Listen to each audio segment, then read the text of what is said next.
نحمدو ونصلی علی رسولہ الکریم اما بعد فاعوذ باللہ من الشیطان الرجیم بسم اللہ الرحمن الرحیم الصلاة والسلام علیک یا سیدی یا رسول اللہ وعلی آلک وصحابک یا حبیب اللہ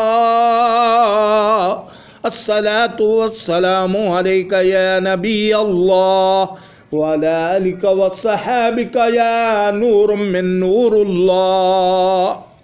میٹھے اسلامی بھائیوں اور اسلامی بہنوں، السلام علیکم۔ انگوٹھی کے 12 مدنی پھول لے کر آپ کی خدمت میں حاضر ہوں، ذرا غور سے سنیے گا۔ پتل کی انگوٹھی بتوں کا اور لوہے کی انگوٹھی جہنمیوں کا زیور ہے، ترمذی۔ پتل کی انگوٹھی بتوں کا اور لوہے کی انگوٹھی جہنمیوں کا زیور ہے۔ مرد صرف 4.5 ماشا سے کم وزن چاندی کی ایک انگوٹھی ایک نگینے والی پہن سکتا ہے۔ ایک سے زیادہ نگینے نہ ہوں اور بغیر نگینے کی بھی نہ ہو، مکمل 4.5 ماشے یا اس سے زیادہ وزن چاندی بھی نہ ہو۔ ہاں، نگینے کے وزن کی کوئی قید نہیں۔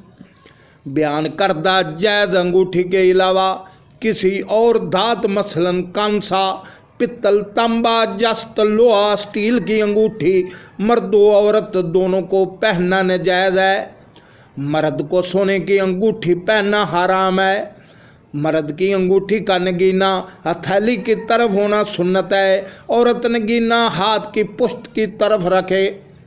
مرد کی انگوٹھی کا نگینہ ہتھیلی کی طرف ہونا سنت ہے، عورت نگینہ ہاتھ کی پشت کی طرف رکھے۔